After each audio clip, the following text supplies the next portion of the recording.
Hello peeps, it's Milmo here, and I am back for this Armoury number 2, or act number 2. These are the final 3 stages of this act. Continuing on with my auto field team here with the heavily graded S1++. This is about the only combination, or I can get a few different combination of S1++, but I'm not quite liking them at the moment to put them as my defense team or anything like that. But for this purpose, they're doing completely a-okay. Getting through the zombies and also the people fairly comfortably without too much of a hassle, not needing any battle items or even a proper configuration of my team, and it's just basically a bunch of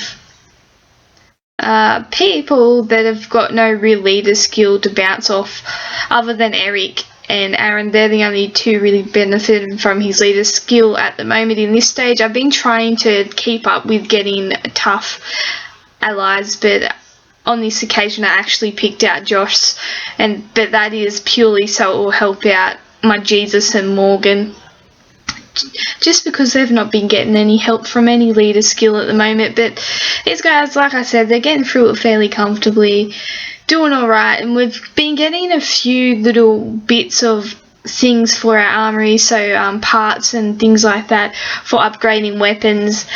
And of course we get a crate at the end which has a few bit more. Some of the ones I actually need I've not been getting. I've been getting a few of the common ones which I get usually when I disassemble a lot of my weapons. I've been getting a lot of them during this stages.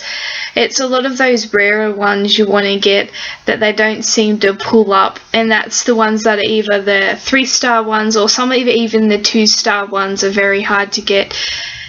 And they're like, when you disassemble your weapons, they're like a rarity chance of getting them, and it even says that in the description. I've just not been able to get any of them, so some of my weapons have got all the stuff there but this one piece that's missing.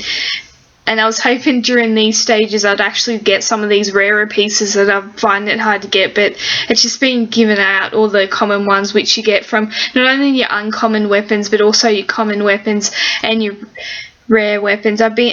I've disassembled a fair few 3-stars also, just purely because I have a ton of them, and I've been just getting the same things like grease and things like that I have a billion of and I don't really need more of, but why not keep giving them to me? Because if we could all upgrade our weapons very quickly, that would be a bit of a bugger. I think I've only managed to get my reinforced katana at the moment up until a certain grade, and I put some defense on it, but I will make a video talking a bit about the armory.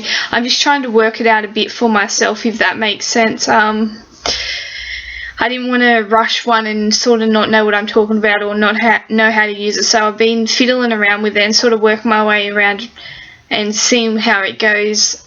So that one will definitely come out after this probably, and I'll sort of talk through the armor and how it works, and I guess the parts and all the different items, and I will show you one of my weapons that I have actually managed to get enough parts to get so far, and I'll probably disassemble a few other things and things like that. But at the moment it's a nice little addition. It's really good being able to mix up your weapons and change stats on them and things like that. It's going to make things very interesting if you can have very strong weapons. It's gonna inhibit those big 5-stars, and what I mean by that is you're going to have 4-stars with very nice weapons that have added and advanced little bits on them and stats, and it's sort of going to make getting and beating those 5-stars a bit easier, because you've got the weapon that's not, because you had a weapon bonus before, but now you're going to have a weapon that's even stronger than before, and they're going to play a big factor in this game. So it is really important that you sort of understand how to do up your weaponry and how it works and things like that, and you really get onto it now in collecting those parts and researching and making sure you're setting yourself up so that you can upgrade these weapons, because eventually everyone's going to start taking off with these weapons and you're going to get left behind if you don't have them there. And it's really going to make things harder. If you're beating teams now, then you find them easy. If they're going to start packing on these weapons with these advanced stats and these upgraded stats and things like that, and these bonus little stats you can get onto them, then it's going to make it very hard to keep up, and it's going to make you for you to beat those teams that you're regularly beating, just purely because it's like tearing up a character almost by giving it these extra percentages of attacks, defense, and these bonus attacks and defenses and things like that. But I probably should stop talking about that and save it for the next video, so we will continue on here.